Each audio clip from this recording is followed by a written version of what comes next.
Good afternoon from very sunny Aberdeen. This is Morag Simpson from Morag's Books, and I'm going to read you a little bit of one of my books called Kirsty Douglas and Friends on the Scottish island of Marmoran. I'm going to just read you some stories that might be of interest. The family.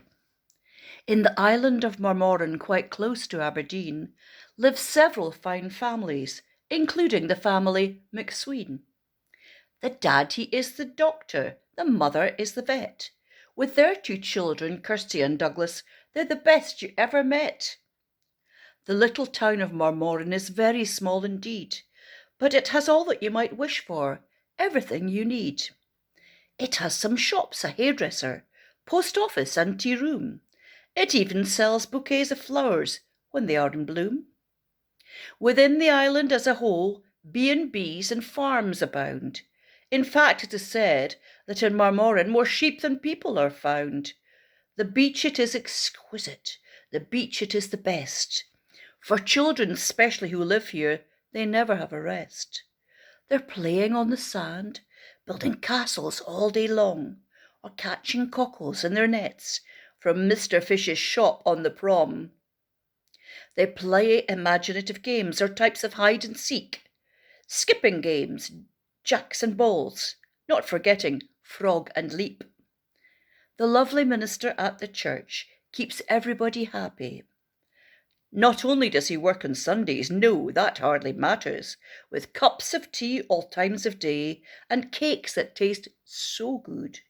Many concerts there are held, with pantomimes and shows there too. Kirsty and Douglas. Kirsty and Douglas live by the sea, in an island so beautiful, and where the land is green. The beach is quite the cleanest that you've ever seen, but it really is a secret land belonging to the Queen. There are so many treasures if you know where to look, but there are no computer games. You're encouraged to read a book, or play out in the sunshine with balls upon the wall, or skipping round the garden when you really are quite small. The treasures that you find around are hiding under stones, living creatures large or small, with or without bones. Flowers that are so many, beautiful and tall, can't remember all their names as petals on you fall. Third story is about Gabby Aggie. Gabby Aggie, the postmistress, delivers mail all day, rides upon her scooter each day, come what may. She loves to chat to everyone and catch up with the news. Everyone knows when she's around, they see her flash of blue. Her scooter is a shade of blue, just like the sea around. Her crash helmet and her jacket don't match at all. In orange she covers the ground. She travels up the hillsides and down into the glens. If someone's old, she'll bring them food to their wee button Ben. Auntie Flo and Uncle Bill, in the winter time, are very glad when Aggie appears and brings them food and wine. For Auntie likes her tipple, Auntie likes her wine. More important for her than meat and bread is Adam's ale sometimes. And the fourth story about Mrs. Keys. That gives you a clue about Mrs. Keys. She is a rounded lady with a large chest and not so tall. Once upon a time she did enjoy dancing at a ball. She used to go on cruises to far-off lands, and then she settled in Marmoran with music as her friend. Mrs. Keys spends all her time teaching music to the children. She has an ancient London bus, converted for easy moving. Within the bus there is such fun, a classroom to encourage real talent. All sorts of instruments there abound, a piano, violins, classic, and all sorts of percussion. Every day Mrs. Keys visits a different school, engages with the children, helping them to play and sing as a rule. She makes it fun and we progress. It doesn't seem like work.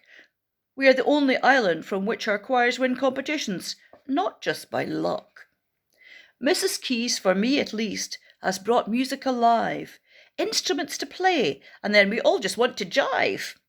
When we see her big red bus trundle up the street, it lifts our hearts, it brings us hope as we join in the beat.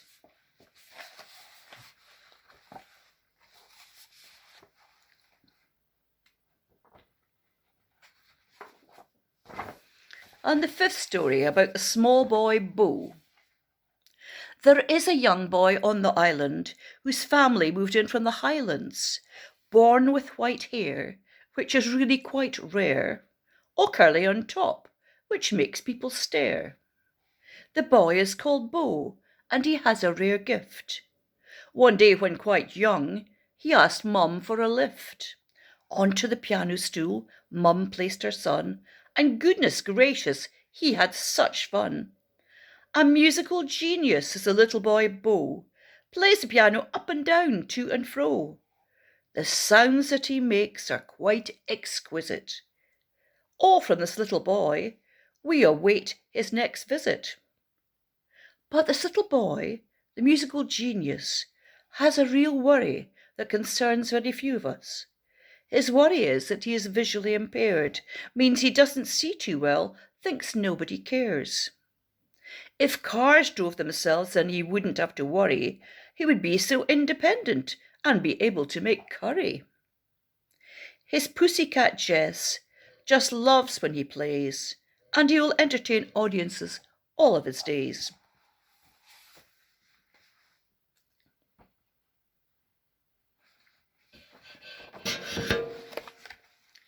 Beautiful Mary.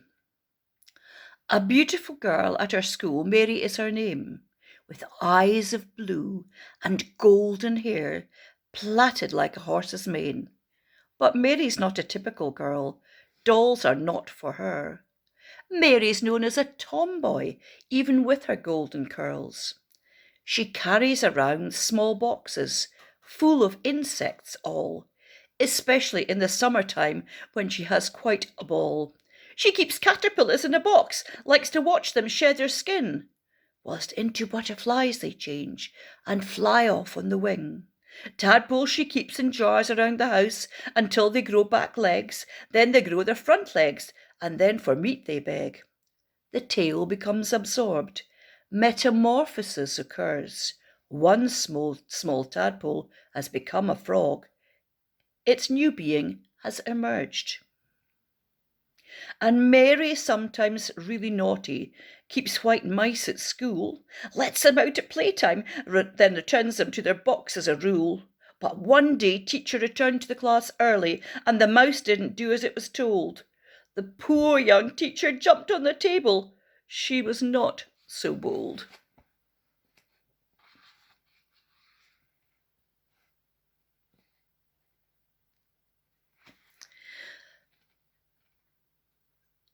Poppy. A lovely girl attends our school. Poppy is her name. She has the most beautiful auburn hair, a redhead by another name. She has a very sad story that very few people know. She always likes to talk all day long, often with tales of woe. Poppy is an only child, so her house is ever so quiet.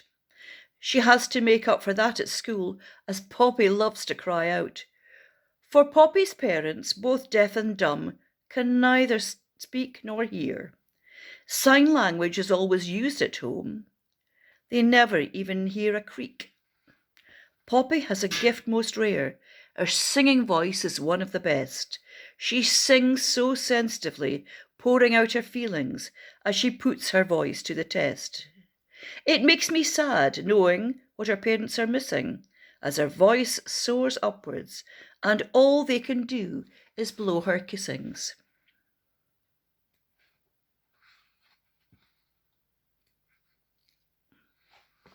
Win. Lovely Win of the windmill lives on the windy hill.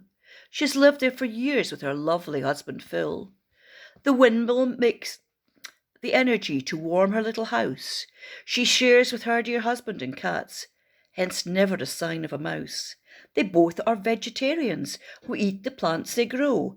Cabbages, beans and carrots they sow and reap and sow. Potatoes, sweets and sweet corn, onions, tomatoes, peas, big pots of soup are on the stove, for visitors they please. The only protein they ever eat are freshly laid large eggs, from the chickens they keep in the chicken coop, and for which the cats do beg. For Tabitha and Oscar, the friendly cats, have the shiniest coat you did see, from eating egg yolks as well as their food each day for their tea.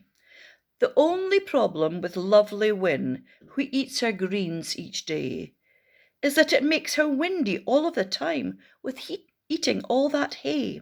She's Windy Win, not only because of her windmill on the hill. You see her rushing around the place with her Zimmer jet-propelled.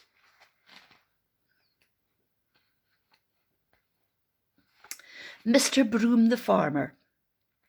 Mr. Broom the Farmer does live upon the hill, drives his tractor all day long, and his name is Bill. As he drives, he sings his songs he's known for many years. He is quite a special man, there is nothing he fears. He feeds the sheep and plants his crops, he's worked so very long. He has a loyal little dog, surely we can't be wrong. For Bill, he speaks a language from oh so long ago, a Scottish language used by him as he gives away tatties to door. He says, fit like, and foo's your doos, are ye crockley in the wheats? I'm hewing neeps and tatties a' through the week. I'm fair foonard chasing craws and peewees off the park. I've got to keep the birds awa from sewing fit a lark. I wonder if you know what that means. Fit like, how are you? Are you crockley in the wheats? Are your ankles okay? I'm busy hewing neeps and tatties a' through the week. I'm busy weeding the turnips and potatoes. I'm fair foonert chasing craws and peewees. I'm tired chasing the birds off the fields. I've got to keep the birds awa and sowing fit a lark. I've got to keep the birds away from the seeds that I'm sowing in the field. Bertie Belcher. Little Bertie Belcher is so much fun in school. When we are working oh so hard, he'll be playing the fool, swallowing breath until it has to come up or down. He gulps back air until it happens. How our teacher frowns. When we're working hard at maths, multiplying and dividing.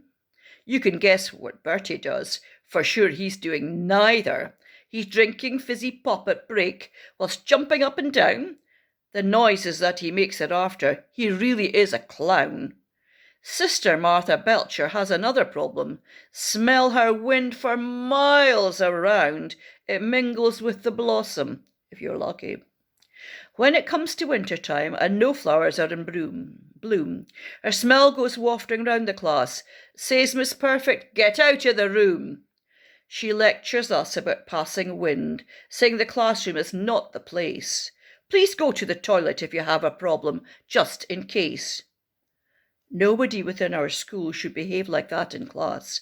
Little does she know, when she's out of the room, we have a flatulence blast. The boy Callum. A gorgeous little boy was born. Callum is his name. Callum has a special gift, not that he would claim. Born of a loving family, as so many others are. Mum and dad and grandparents love him as their star. Callum has a special gift indeed. As well as courage to face the world, he has a charm beyond belief. His intelligence and integrity surpass pupils of his age, for his maturity raises him above all others. You would be amazed. But most of all, he is so smart, a musician in his own right. He conducts young choirs, composes songs, and sings with all his might. People all around him love to hear him sing so gently, for he is something others lack, an understanding sensitively. However, Callum knows he is different. He's known that all along, for he enjoys classical music. It's that keeps him strong. For Callum's love of music makes him different, doesn't bother him. For him, the light that music brings will never ever grow dim.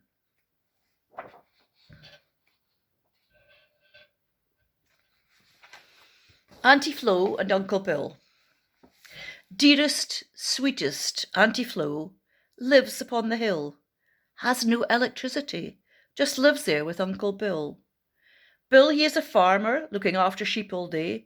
Flora's in the kitchen, or helping with the hay. They have a tractor and a car, which helps them get around, as they're not getting any younger and there's plenty work to be found.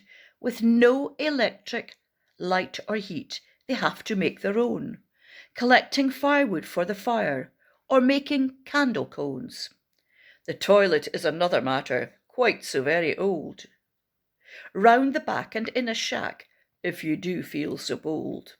You open the latch and walk right in, and there in front of you is a wooden seat with a bucket inside. That is the only loo. In winter it gets very cold, with ice inside the windows. Patterns appear on the windows by magic, as out the air you blow. But happier folk you could not meet in all the countryside. Visitors are welcomed with tea and cakes and invited to come inside.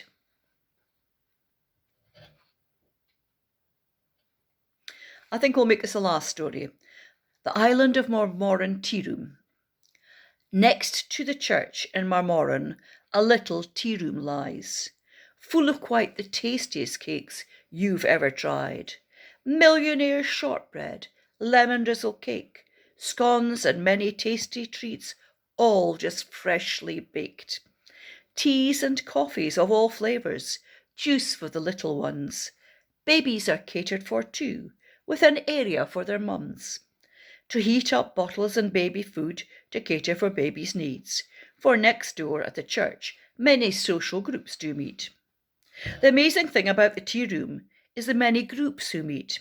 It really is a social hub for old and young who each other greet. From early morning till afternoon, there's hardly a seat to be had. The people who work there are ever so kind, and the food they serve never bad. If you are there at closing time, you never leave empty-handed, for cakes and scones of all varieties are never left to go bad. They are wrapped in napkins for you to take home or give to someone needy nearby, as well as serving teas and cakes. Soups and quiche off the menus will fly. The tea room is staffed by helpers of every kind. Old and young, disabled, able-bodied, all their feet will find. It is a really happy place where everyone is respected. In every way, it is just as should be, and the profits never neglected. For the money they make goes into the community, for projects to improve people's security. Nobody should ever go without.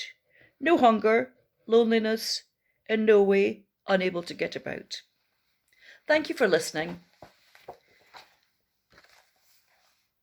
Bye for now.